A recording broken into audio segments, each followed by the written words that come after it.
freaking stoked, man. This is the biggest record of our careers. The fans have been really receptive, and we put out such a diverse record, and they're gravitating to like the heavy shit, and they're gravitating towards the more poppy songs too. So it's awesome.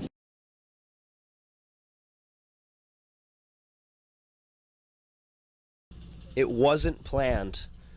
I went into the record, and I'm like the new guy to this whole thing. I've been in the band for like years and years as a touring musician, and I know all the guys really well on a personal level.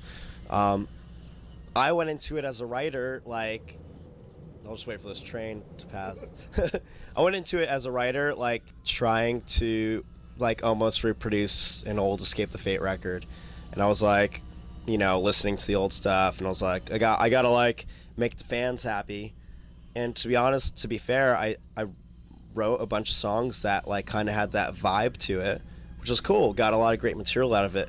And then we kept on writing. Like once we started writing, like we started like writing and writing, and then we like wrote a bunch like, this stuff with like almost This War Is Ours type vibe.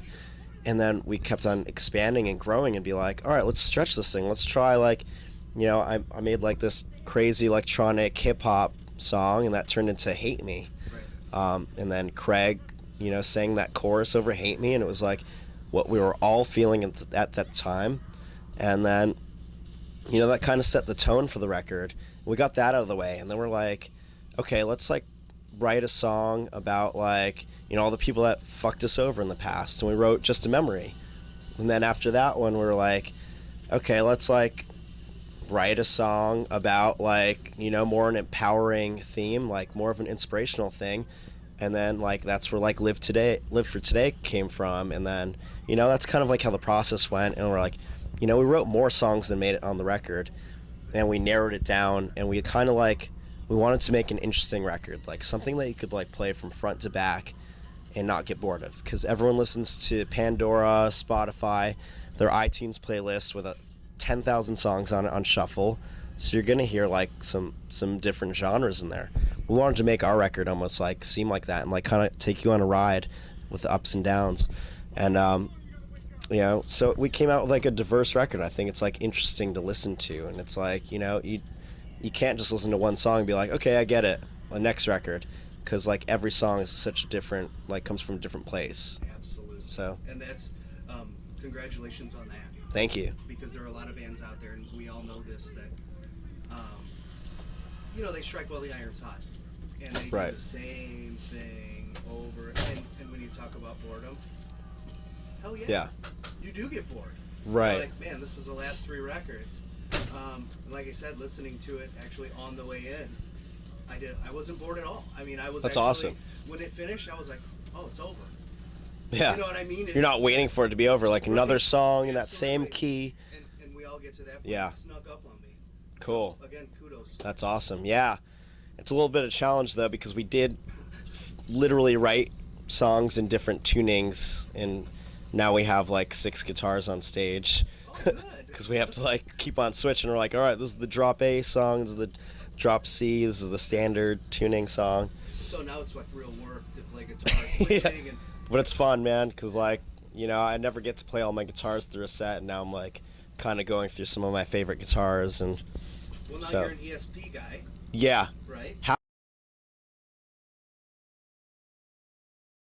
I've been for many years actually. Okay. I went to Schecter for a little bit. Okay. Some of my reps at ESP left, and then this guy Chris Cannella came back, and he's like a juggernaut for like guitar companies. He worked with Eddie Van Halen, and did a bunch of deals for him back in the day, and now he's at ESP, and he's like a great guy. He can play his ass off. Like very rarely do you get like artist reps that are like actual players. Yeah, right. So it's like we can talk about guitar playing all day long, and like it's cool.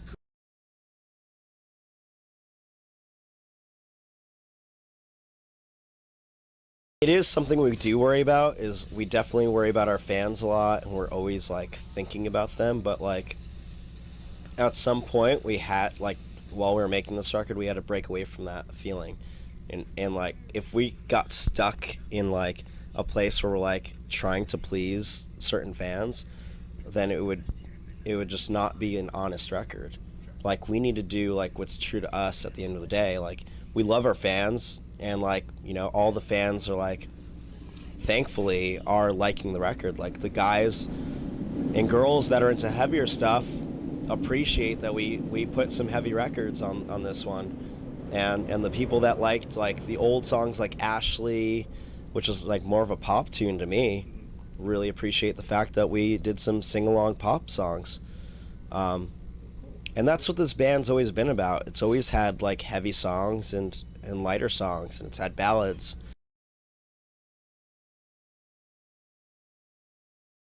There's like a massive radio campaign going on for that, and I've never been a part of that before, and it's really cool to see like music coming out into the mainstream, and like, you know, everyone's liking it, like from old to young to, you know, girls and guys, like they're all singing along, and they all like can relate to the lyrics. Like you turn on the radio and you're like, holy shit, that's me. Yeah, rather than like Sirius or Pandora, but like, you know, something in, yeah, you know, like in LA, whatever, some like actual FM stuff, right. some K-rock. Yeah. And I think we really have the potential on this record to cross over. And the best thing about that, it's like it's not selling out. It's like it's just like getting more fans, honestly, and we can do bigger productions, bigger shows. We can be on tour for a longer period of time, and it just helps the band stay alive like a bit longer, you know.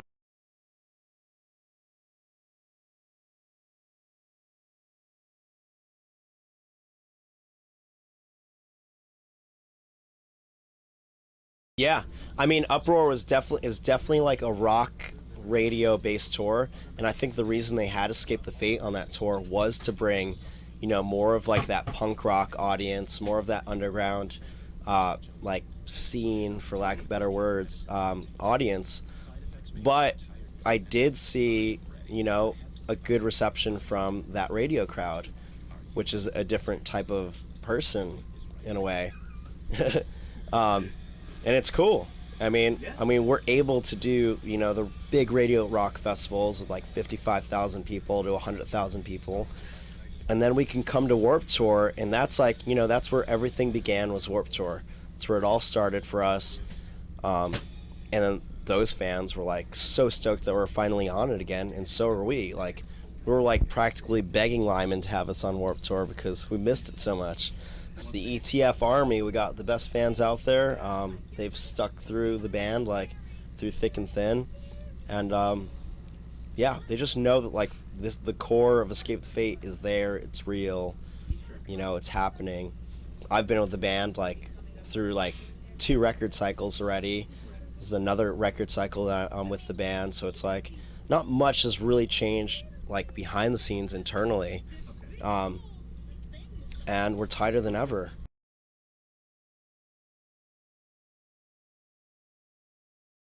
Yeah, I mean, if you see any interview with like Craig or the other guys, they just talk about like, we wish we could have called this one the self-titled record, because this is the true, you know, definitive statement of Escape the Fate.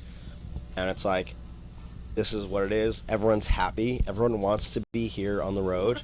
Like, the only problems we have are like, you know, we argue about direction on certain things, like a certain merch design a couple people will like and not like, and those are good things to have. That means everyone cares. Yeah, exactly. So it's like everyone's really involved on our day-to-day lives and schedules, and like, you know, everyone picks up where the other leaves off. Like sometimes, you know, I'll get more into the creative production side, and then, you know, the other guys are like making sure we have like cool scrims and like all the staging's there, and so it all kind of balances out at the end of the day, and it's like, and we work as a team now.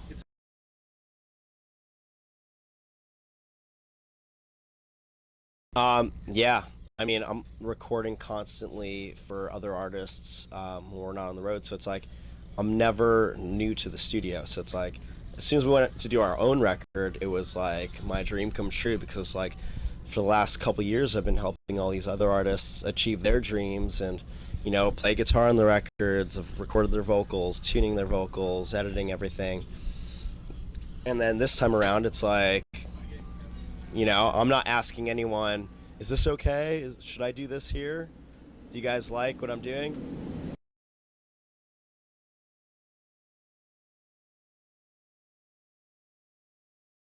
But yeah, it was like such an easy process to go into the studio with these guys and just start recording the record. And like, studio is my second home, so it's like, for the first time, it's like the focus is on me, not like trying to help another person's artist. And it's like I love doing that, but it was awesome.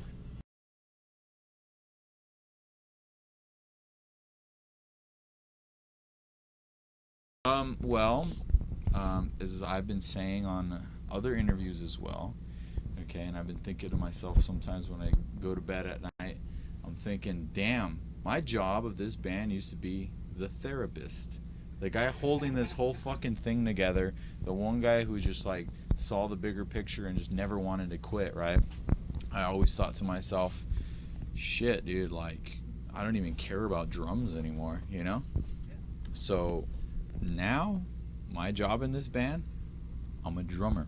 Nice. I'm now a drummer. So I don't have to worry about all that other shit. I can actually focus on our art now. Now I can actually focus on doing my job of playing drums, putting on a great show, making a great record, and doing my best to promote the record and promote my drums and our performances. So yes, the lineup now is the best it's ever been in my whole career. I am much happier than I've ever been. I'm much happier with the music. I'm much happier with, as brothers, we still fight, of course, but the fights now are not about, someone quitting and wanting to go home. Now the fights are like, hey man, you fucking left a mess in the back. It's like that's the fights we have now because everyone is so fully committed that, when someone is late to an event, whether it's meeting fans or whatever it may be, it's not like the end of the world anymore. Now it's just like, you fucked up, you know what you did, don't do it again. Before it was like, all right, well, fuck, I guess the band's over.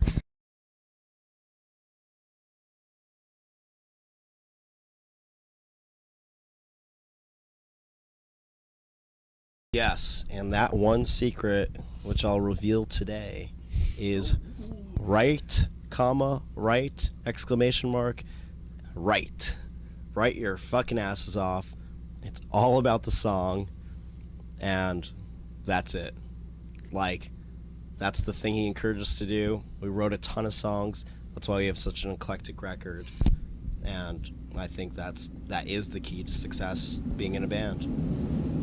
We can shred our asses off all day long, but if there's not a good song to support that, then you've got nothing. Every song was like carefully selected, analyzed. Every word was combed through, all the progressions, transitions. As a band, we did a lot of groundwork on our own before even getting there, and then Howard kind of just like, put that final, editor on it, Sure. Basically, I had a conversation with Howard Benson, and this is what he said. You know why you fucking hired me, dude? It's like, I don't give a fuck about your guitar tones or what fucking drum you're gonna use. I don't care about that, man. That's for you guys to have fun with. You hired me because I'm Howard fucking Benson, and I know what a good song sounds like.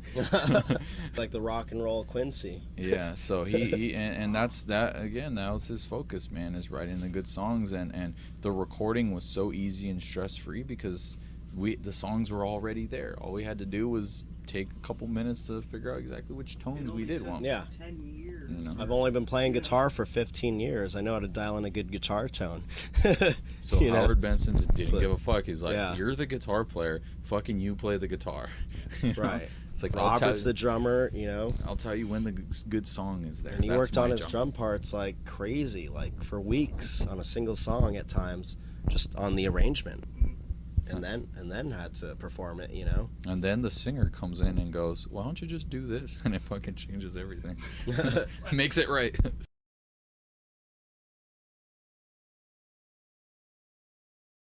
Jimi Hendrix. Every time. That guy revolutionized the guitar. He took that thing, lit it on fire that had never been done before that. No one's ever seen that. He brought so much attention to the rock and roll electric guitar and blues and played with fire and passion and changed the world within a few short years of his actual, Jimi Hendrix experienced career before he passed away. That's like, that guy laid down a legacy in such a short period of time and changed the guitar, the way it's seen, the way it's played forever. Yeah, played a lefty upside down. It's like, he's got to be in the Rock and Roll Hall of Fame. So, band? Are you going with Jimi Hendrix across the board? Man, That's an easy answer. band. Yeah, I mean, I could go there too. I loved all his different bands. He had a bunch. He had RU Experience. He had the band of the Gypsies. He had that band at Woodstock, which was like a combination of a couple of his guys. I would throw in the band of Gypsies. Hey, how's it going? What'd you get? What's in your little bag of tricks? Well, I got my phone screen fixed, and I got myself some vitamin D, because you always need some more D in your life. Yeah, listen up, girls. I got some coconut oil. For what? I'm gonna do this new pull thing. I think it's called pulling. Let me try that too. You like swish it around your mouth in the morning for a couple Pulls minutes. like and it, toxins. Really, yeah. Saw it on Facebook once. Raw 1 a day for men. The fuck are you, man? Since I don't eat anything in the morning, I should. But yeah, Robert's in shock right now. Talking about the health, he used to come back with a bag full of Jack Daniels. No. Now it's like vitamins, supplements, phone cases that are not broken, phones.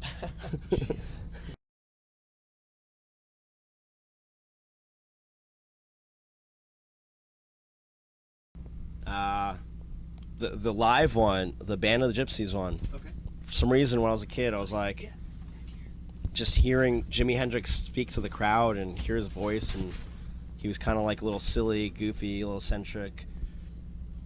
That record, that band, yeah, he's like all fucked up.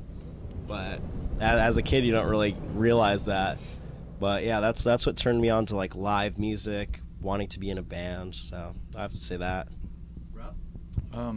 Well, for me as a drummer, I would have to say you got to put in John Bonham from Led Zeppelin first, because I mean, I think even though he was competing with other guys like Keith Moon or whatever at the time, Keith Moon is insane and is a showman, but I think I don't know, there was something completely versatile about what John Bonham did, that he was such a great technical drummer, but then the showman as well.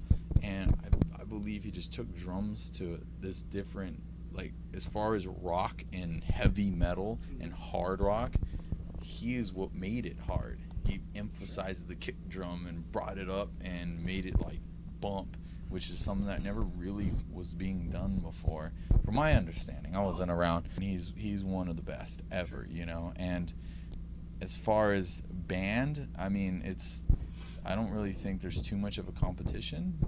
A close second might be Elvis Presley, but I'm gonna go with the Beatles as the very first band, because they changed everything.